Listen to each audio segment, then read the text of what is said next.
What's going on, everybody? It's the big homie, the armchair operator, and welcome to part 2 of my 4-part mini-series focusing on the guns of FN.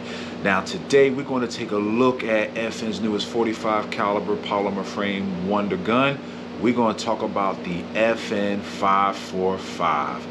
I've heard a lot about this gun, and you know, I've really been looking to get my hands on it, and I finally got my hands on one, so now we're going to talk about it. In January of 2023, FN unveiled 2 new guns to their 5 series of guns lineup, meaning like, you know, the 509, that sort of thing. Anyway, those 2 guns were the F510 chambered in 10mm and the FN 545 chambered in 45 ACP. Now, there were a lot of people, myself included, that was really looking forward to FN releasing actually I was looking for them to release a 10mm version of their FNX 45 Tactical. I was still like that. So, I mean, FN, if you ever see this video, I hope one day you would consider that request. But anyway, we gotta get back on topic. So, like I said, they released the FN 510, the FN 545, and a lot of people have been anticipating it. I myself has anticipated. So, what did FN do? FN turned around and gave us this beautiful firearm right here. Just in case if you were wondering, it is empty, magazine is clear. So anyway, let's get into the specs and what this beautiful gun comes with out of the box. So out of the box, the gun comes with this nice range bag, as you see here. So if we open this guy up and we get to the prize, we see the actual gun itself. Again, the firearm is clear. Just drop the magazine just to be on the safe side. So let's get down into it, shall we? I'm going to work my way basically from top to bottom for y'all, okay? So starting with the sights here, we have suppressor height night sights.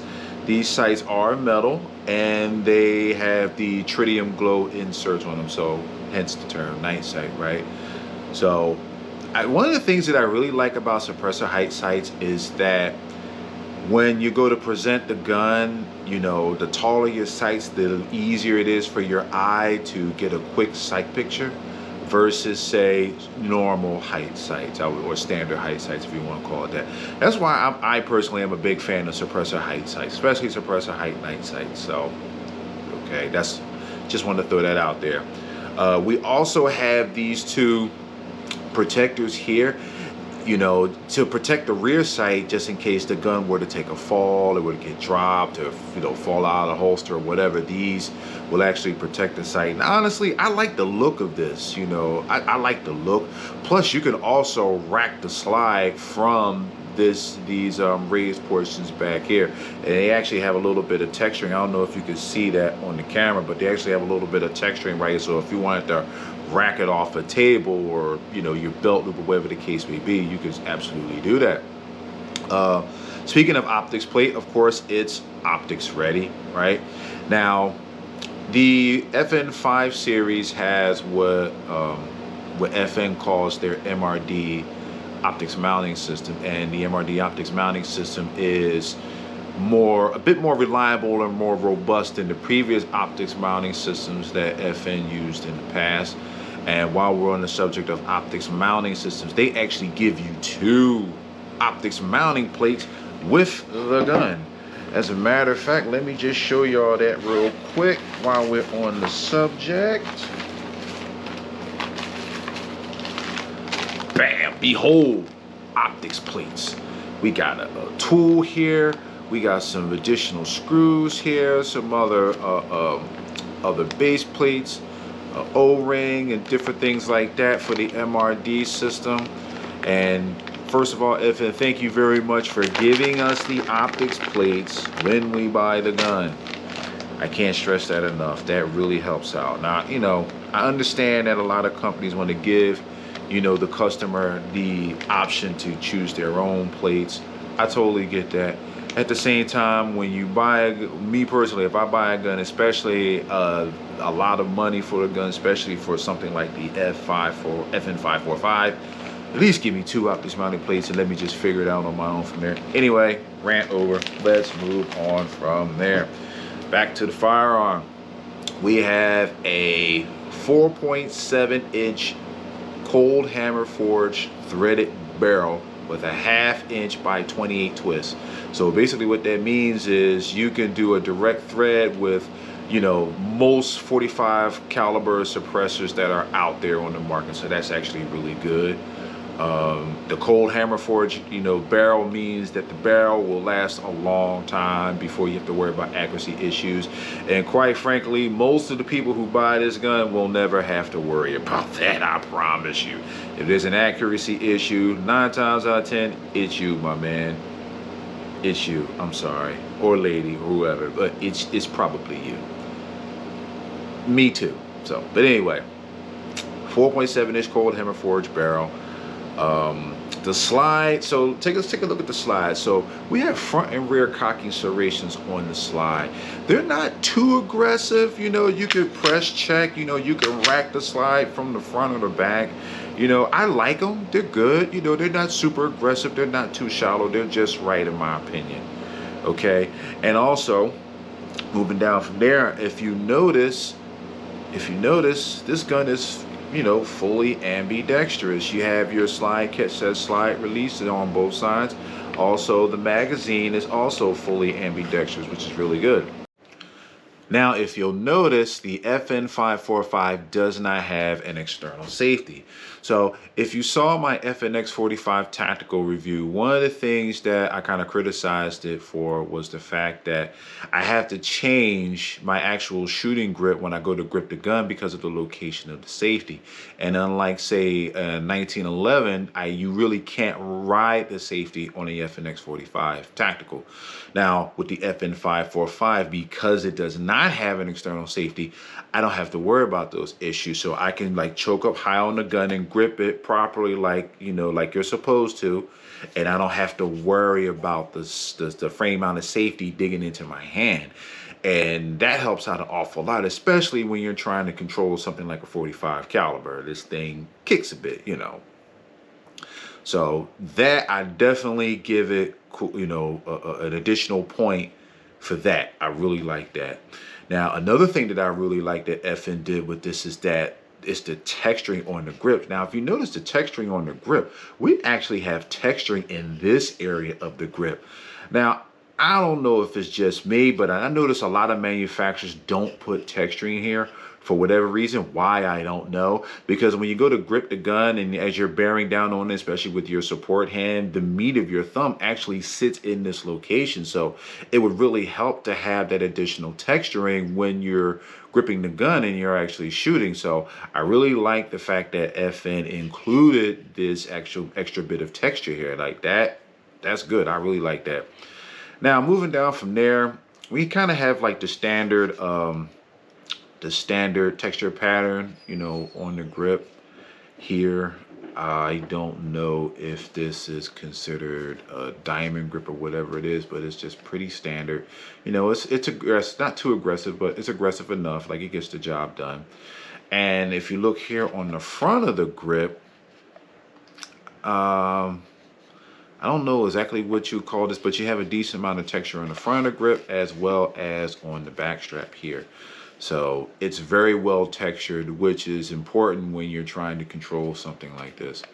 Speaking about the back straps, so from the factory, you actually get 2 back straps. This is the larger one, the larger of the 2, and this is the smaller one. So I don't know if you can see that, but this actually has a slimmer profile than the one that's on here. And this particular grip was installed on the gun when I bought it, so I would imagine that that's the actual way it comes from the factory, which is perfectly fine for me. I don't have to worry about changing back straps, but you may have to do so. And it looks like it's retained by a retaining pin that you'd probably have to drive out with a punch tool of some kind.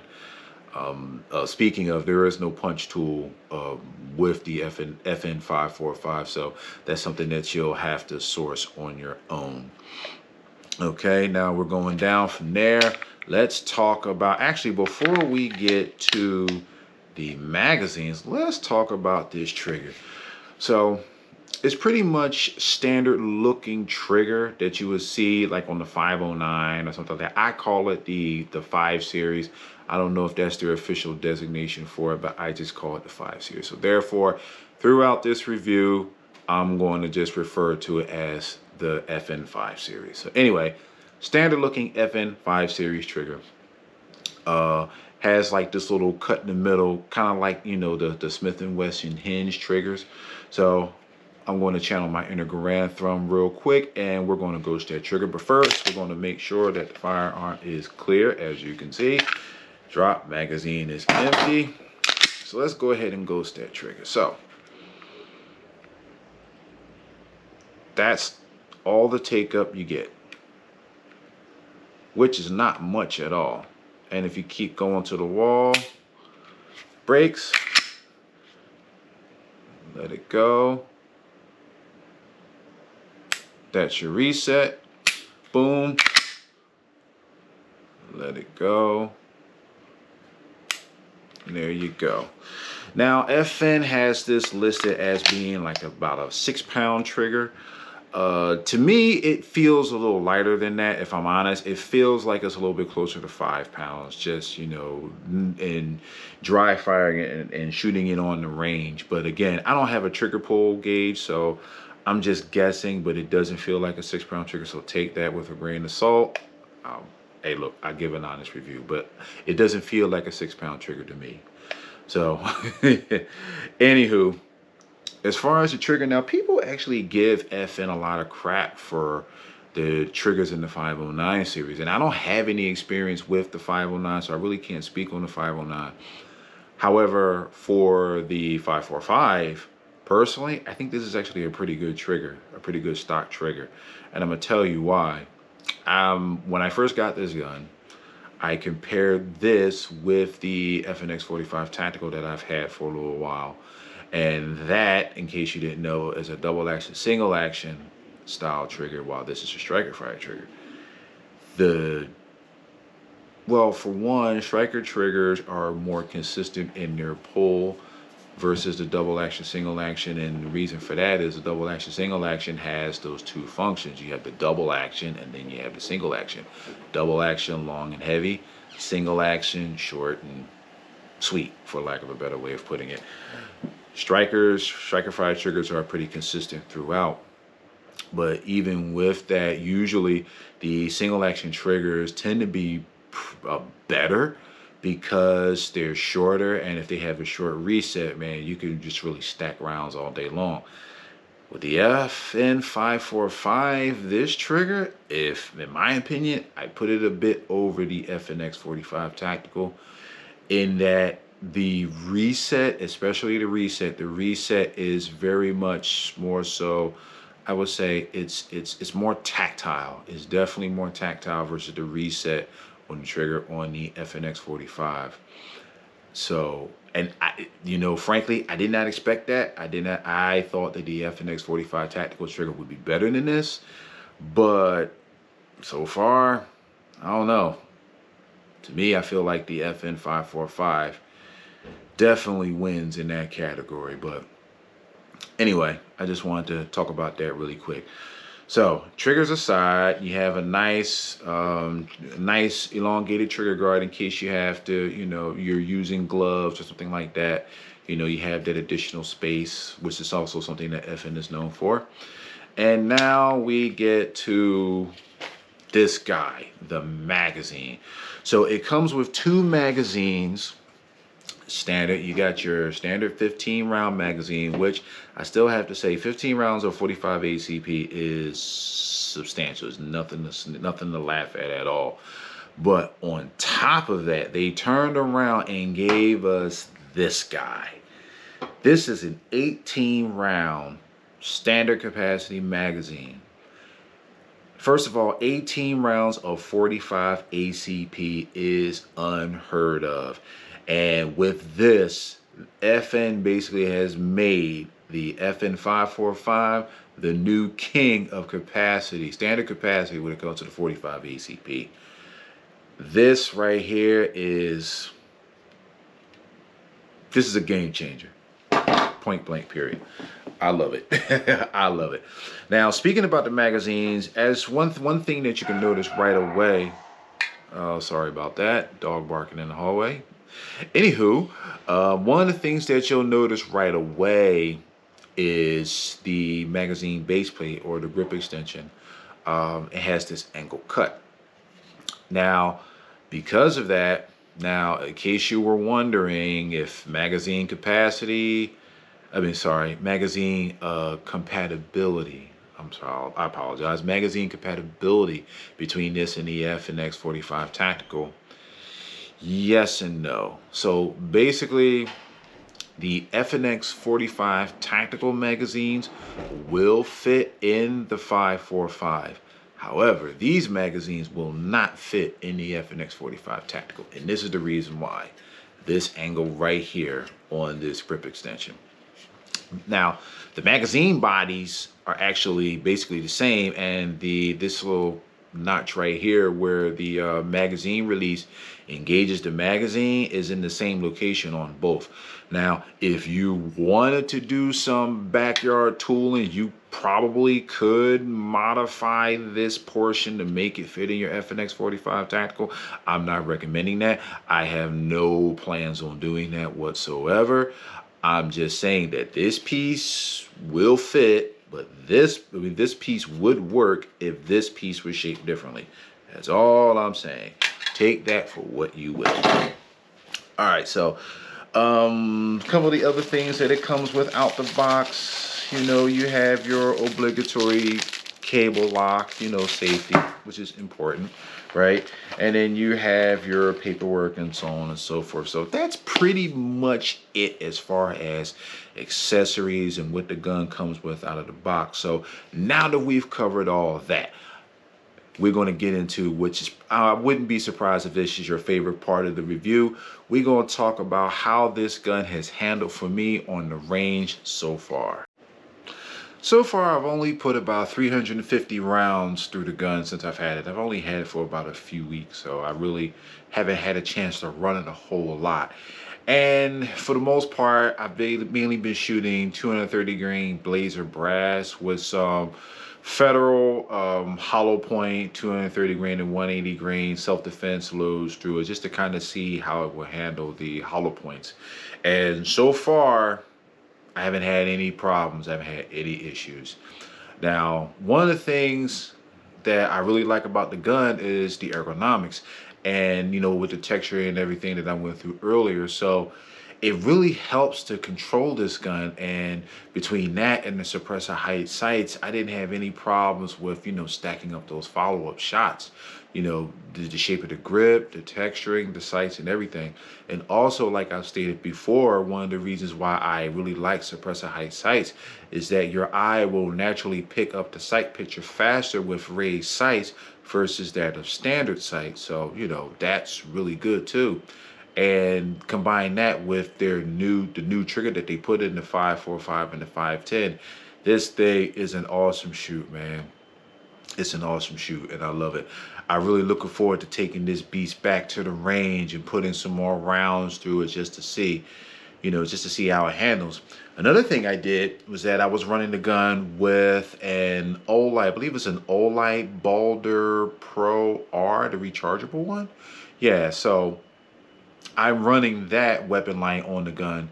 And another reason for that is this gun might become my new home defense gun. I'm not sure. So far, it just might. But, you know, the FNX 45 Tactical is still the reigning king in that regard. So only time will tell as far as that. But, you know, and I'm also looking forward to taking this beast back to the range. And I mean, I don't know, I might do a 1,000 round follow-up. Trying to get 1,000 rounds of 45 ACP is, I mean, it's doable, but it's not cheap. But I mean, if y'all are interested in seeing 1,000-round follow-up video, something like that, just leave it in the comments below, man. You know, if enough people request it, you know, I will do that for y'all. But yeah, I'm definitely going to be running some more rounds through this, and just to see, just to see how it is. But I don't anticipate any problems at all. Not near one. But anyway, this video is getting a little bit long-winded, so let me close things out by giving y'all my final thoughts. All right, y'all, to sum things up, I really like the FN545 Tactical. You know, this new model continues the tradition of great ergonomics, great accessories out of the box, reliability, functionality, all the things that FN guns are really known for. And it shows in this piece. Now, the gun has an MSRP of about $1,100, but you could probably find it in, you know, local FFLs for cheaper. I picked this gun up for just under, well, I think it was like around $1,000, a little cheaper than the actual MSRP. But I'm gonna tell you something. If you decide to get into an FN545, you're going to be getting into a gun that's reliable, that's dependable, that has great features, that it comes with a lot out of the box. And, you know, like I always say, one thing about me, if I have to spend the money, I don't have an issue with spending the money. I just want the value for my dollar. And the FN545 is not a cheap gun by any stretch of the imagination. It's not built cheaply or anything, but you will get your money's worth out of this beast. I promise you that. That being said, be warned, because buying magazines for the FN545, those magazines are not cheap, man. Listen, the 15 rounders are averaging an MSRP of around $64. I checked online earlier, it's about $64, $65 for the 15 rounders. I picked up an extra 18 round magazine for a local FFL in my area, and that sucker ran me with taxes just under $80. Yes, 80. That's a lot of dineros. That's a lot of cheese for some magazines. But again, like I said, you get your money's worth, because these magazines are quality and they're going to run. And one thing that you absolutely want with any magazine fed firearm is quality magazines. I can't stress that enough. There are a lot of expensive guns out there that will not run worth a damn if they got crappy magazines. So having good magazines are a must. But again, like I said, I wanted to put that out there for y'all, let y'all know FN magazines are not cheap, but they work, and they will work well. So anyway, guys, we've come to an end of another one. I think I've chatted y'all ears off enough, so I'm going to turn you loose. But as always, if you enjoyed the video, please like, share, comment down below, subscribe to the channel. I got some more great things coming up for y'all. I got part 3 of my FN miniseries coming up for y'all. And just as a preview, in part 3, we are going to put the FNX45 Tactical up against the FN545. We're going to do a versus, y'all. This is going to be my first video, my first installment of the versus series. So I promise you, you do not want to miss that. That's going to be a good one. So, but anyway, like I said, guys, I'm going to let y'all go. Thank you so much for watching the videos. Thank you so much for my new followers, man. I really appreciate all the love and support. Thank y'all for coming through. As always, this is the Armchair Operator signing off.